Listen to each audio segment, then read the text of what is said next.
Antrotopías. Antrotopía 8. La mística del elitismo.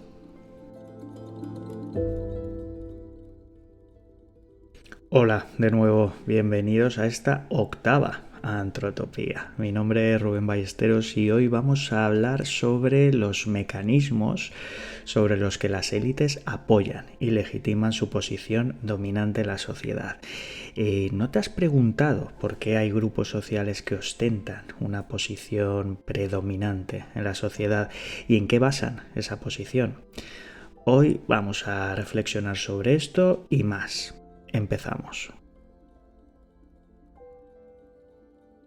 Esa misma pregunta, la de cómo ciertas élites legitiman su posición de poder, se la hizo el antropólogo Max Cohen como premisa inicial al escribir su texto La mística del elitismo, de la que cojo prestado el título para esta antrotopía. Pero antes de continuar me gustaría presentaros a este antropólogo. Max Cohen es una figura prominente en la antropología contemporánea, conocido por sus incisivas críticas y análisis profundos de las estructuras sociales y culturales. Aunque no tan conocido como otros antropólogos clásicos, su trabajo ha dejado una marca significativa en el campo. Cohen nació en la década de 1940 y comenzó su carrera académica en una época de cambios y transformaciones significativas en la antropología, caracterizada por una creciente preocupación por la crítica de las estructuras de poder y la representación cultural. Una época en la que aparecen nuevas formas de entender la antropología y el trabajo de campo, pero que, como he comentado, todas tienen en común un profundo cuestionamiento de las teorías y enfoques clásicos.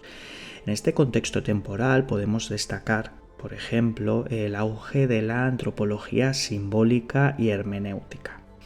En las décadas de 1970 y 1980, la antropología simbólica, representada por figuras como Clifford Geertz, puso énfasis en la interpretación de los símbolos y significados culturales. La obra de Geertz, con su enfoque en la interpretación de las culturas, influyó en la forma en la que se entendía el significado cultural y la agencia humana.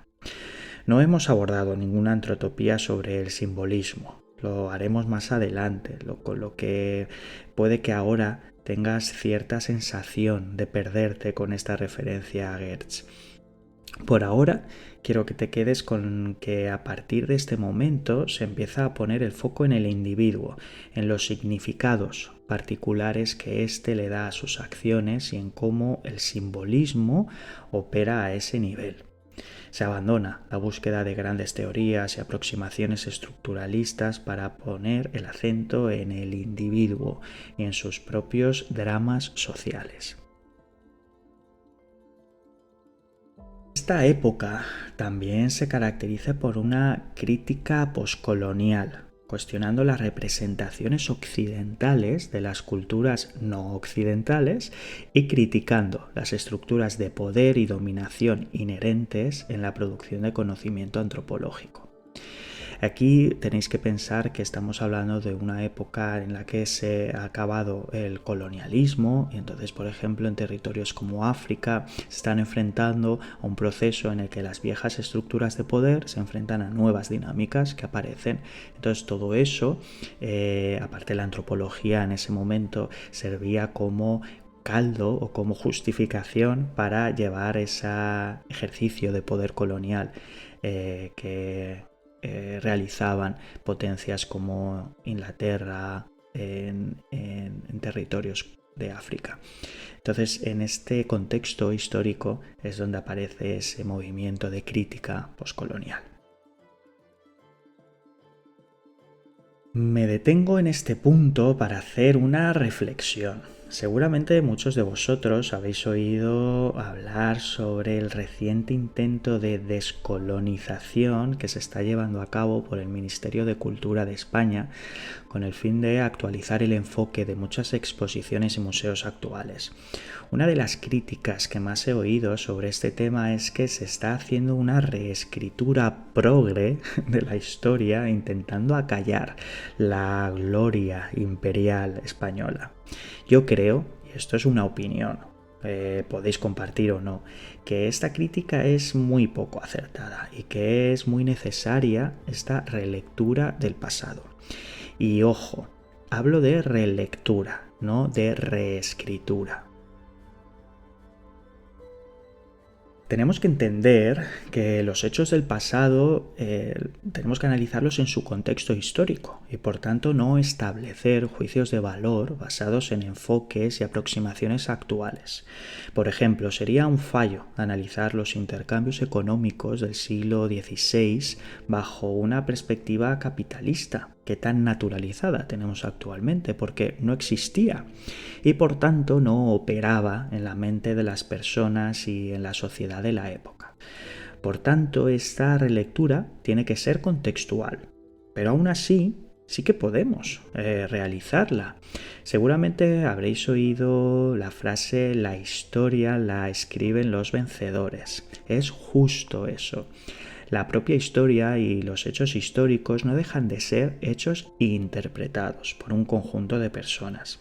El tiempo, los historiadores y las narrativas históricas funcionan como elementos que desatan la focalidad, ¿os acordáis de esa antropotopía? Y por tanto ponen el acento en ciertos aspectos y hechos. Pues esta relectura pretende analizar esa focalidad y desviar la mirada histórica a otros contextos y partes de esa historia que no fueron contados y que también ocurrieron. Esto es, bajo mi opinión, lo que persigue esa descolonización, abrir la mirada histórica y abordar aspectos que ocurrieron y que fueron acallados.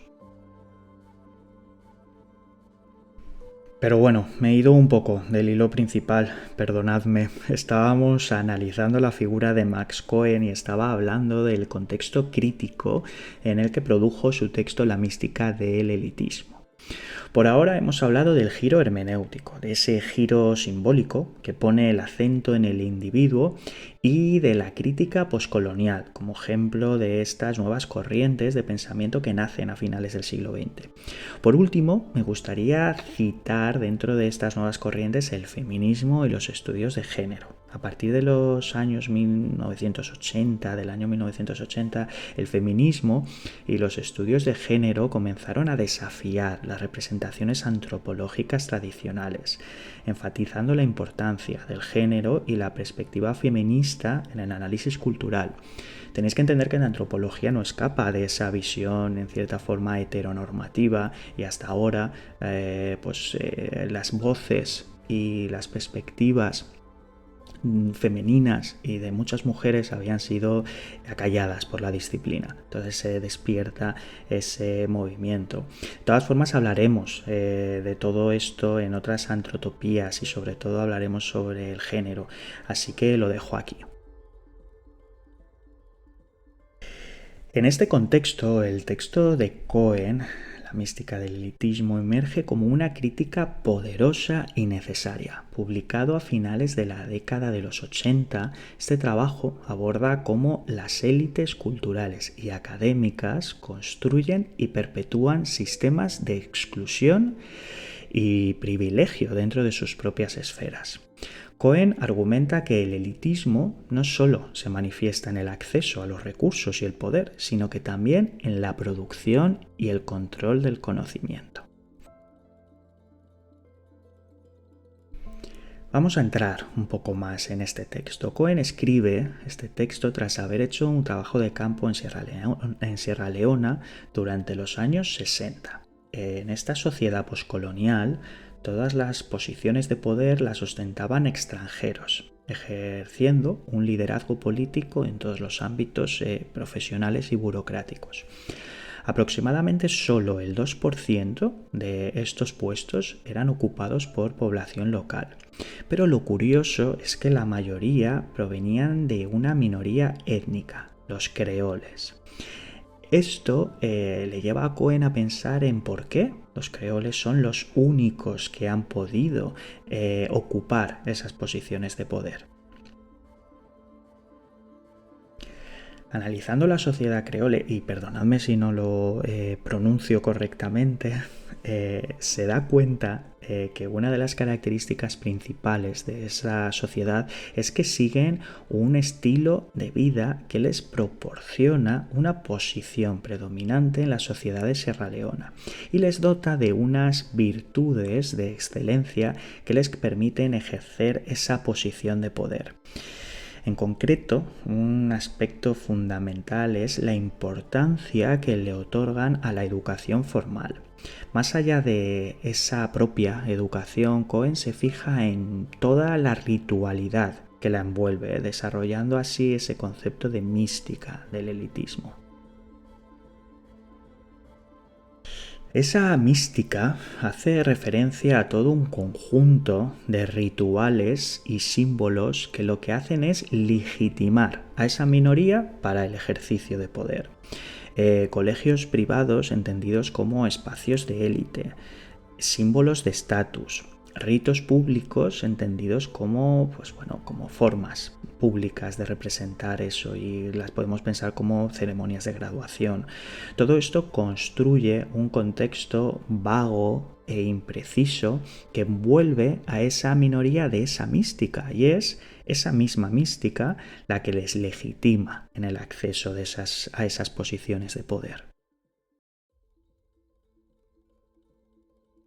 No quiero entrar en más detalles en el texto. Ahora lo que sí que me gustaría es que en base a esto analicemos cómo las élites de nuestras sociedades se envuelven de esa mística como herramienta para legitimar su posición.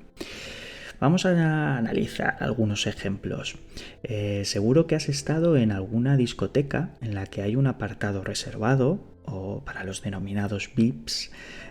Si no has estado en una discoteca, pues seguramente habrás visto esa situación en algún documental o incluso en alguna serie o una película. Vamos a analizar cómo opera la mística del elitismo en este contexto. No llegaría a ser toda una mística, pero vemos que realmente ahí se manifiesta. Para empezar, vemos que el espacio está separado del resto y suele estar en una posición elevada. Aquí advertimos cómo el espacio se utiliza ya con unos fines simbólicos. Solo unos pocos pueden acceder a esa posición superior y elevada. El espacio se incorpora a este juego simbólico.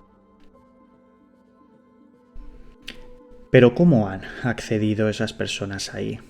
No voy a analizar las lógicas capitalistas y económicas que subyacen a esa situación. Voy a centrarme en el contexto simbólico. Seguramente la mayoría de las personas que están ahí han estudiado juntas, o se conocen porque pertenecen al mismo club de tenis o de hípica, o sus padres se conocen del trabajo o de los negocios. Como veis, todas las relaciones se articulan a través de la exclusividad y de la pertenencia a grupos cerrados. Del mismo modo que las antiguas logias, estos grupos tienen sus rituales de pertenencia y de iniciación. ¿Os acordáis de los ritos de paso? ¿Cómo creéis que los utilizan para enfatizar esa idea de pertenencia? Con esto lo que quiero que veáis aplicado es ese concepto de que la mística del elitismo es un estilo de vida, que va más allá de un conjunto de símbolos, es el fruto de todo un proceso de aculturación que no surge de la noche a la mañana. Se produce en esos contextos elitistas y busca la reproducción de la idea de que ese grupo es un grupo cerrado y superior. Así se abre la puerta a la legitimación de su poder. A mí me parece muy acertada la utilización de la palabra mística, porque como veis es algo vago, e indeterminado, cargado incluso de misterio. A los ojos de los demás, de los que no pertenecen a esa élite, todos los mecanismos que operan tienen que parecer difusos e imprecisos, porque el mero conocimiento de cómo operan ya te permitiría pertenecer a ellos. Ahora me gustaría que analizaseis vosotros algún grupo de élite que os venga a la cabeza y vieseis qué místicas le rodean. Seguro que todo lo puedes reducir a un tema económico, pero me gustaría que mirases un poquito más allá. ¿Cómo construyen su exclusividad? ¿Qué tipo de símbolos de estatus utilizan para ello? ¿Opera algún tipo de lenguaje específico? ¿Cuáles son los mecanismos de ingreso en esas élites? A mí particularmente me parece muy divertido hacer ese tipo de análisis porque al final es como ver el truco de magia que usa el mago para que te creas una ilusión. Es como estar en el backstage de una obra y ver cómo trabaja el tramoyista. La mística va más allá del uso de una serie de símbolos. Acordaros que es todo un estilo de vida en el que una parte fundamental son los ritos que se producen. Vamos a analizar algún rito. Por ejemplo, una fiesta de graduación de un colegio privado.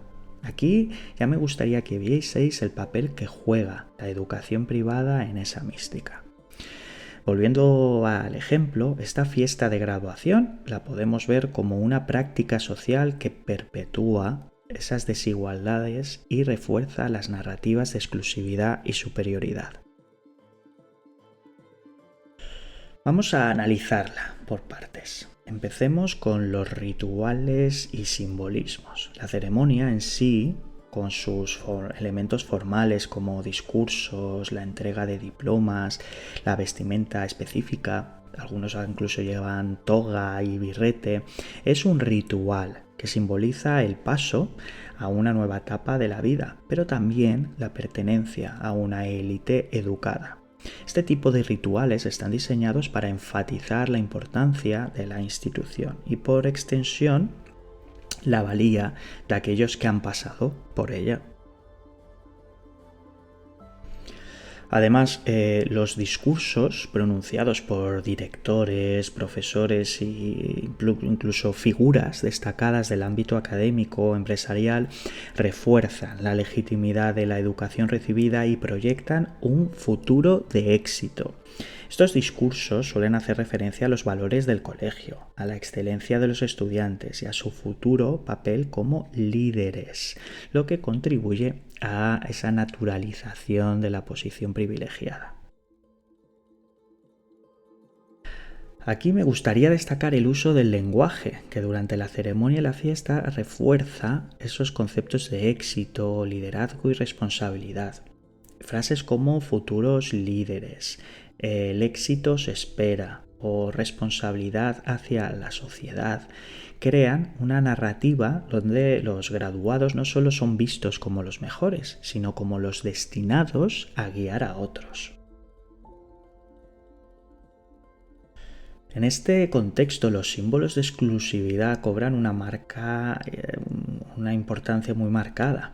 Los elementos visuales y materiales, como el lugar de la celebración, que a menudo son hoteles o fincas de lujo, la vestimenta de la gala, los regalos exclusivos, refuerzan la percepción de exclusividad y distinción. Estos símbolos actúan como marcadores de clase y distinción social. Pero la fiesta de graduación también sirve como un espacio donde reforzar las redes y el capital social. Los alumnos y sus familias, al interactuar en ese contexto, fortalecen relaciones que pueden ser beneficiosas en un futuro, perpetuando una red de contactos y oportunidades que excluye a quienes no pertenecen a ese círculo. Lo más importante es que al participar en estos rituales los estudiantes interiorizan la idea de su propia superioridad y la naturalidad de su posición privilegiada. Este proceso de interiorización es clave para la perpetuación del elitismo, ya que hace que las estructuras de poder y exclusión parezcan normales e inevitables. La fiesta de graduación no solo celebra el fin de una etapa, sino que también actúa como un mecanismo para la reproducción del elitismo. A través de estos eventos se refuerza la continuidad de esa exclusividad y se prepara a los estudiantes para asumir roles que perpetúan esas estructuras de poder existentes. Pero bien, ahora muchos me podéis decir, pero esto ya se ve en alguna medida en casi todas las fiestas de graduación que se han hecho pues tan populares en estos últimos años. Aquí me gustaría analizar las estrategias de imitación y apropiación simbólica como fuente de resistencia. No os asustéis con esto último, voy a explicarlo. Donde hay un ejercicio de poder, hay resistencia. Esa legitimación de las élites conlleva un ejercicio de poder intrínseco. Por lo tanto, se produce una resistencia en el resto de la sociedad que en menor o mayor medida lucha contra ello. Pero, ¿qué mecanismos subyacen a esa resistencia? Pues uno de esos mecanismos o una de esas herramientas que los grupos tienen para poder poner en marcha esa resistencia y atacar al poder establecido es la apropiación simbólica. A través de la imitación de las masas se desmitifican esas acciones y se desmonta esa mística, ya que lo hacen accesible para todos y por tanto hacen que se pierda ese poder de determinar a la élite. Volviendo al ejemplo de la ceremonia de graduación, popularizada actualmente y que no pertenece a esos círculos de las élites, al adoptar estos elementos simbólicos, las instituciones y sus estudiantes buscan legitimar su posición y aspirar a un estatus más elevado. Esa apropiación no solo refleja un deseo de pertenencia a una clase social superior, sino también un intento de proyectar una imagen de éxito y competencia que puede ser reconocida y valorada por la sociedad en general. Este fenómeno de la apropiación simbólica en las fiestas de graduación de colegios menos privilegiados refleja un deseo de imitar y aspirar a los símbolos de estatus y exclusividad de las élites. Aunque esta estrategia puede conferir una apariencia de igualdad y legitimidad, también corre el riesgo de reforzar esas desigualdades estructurales y perpetuar la idea de que el éxito está vinculado a los valores y prácticas de las clases superiores. Así que cuidado con la imitación.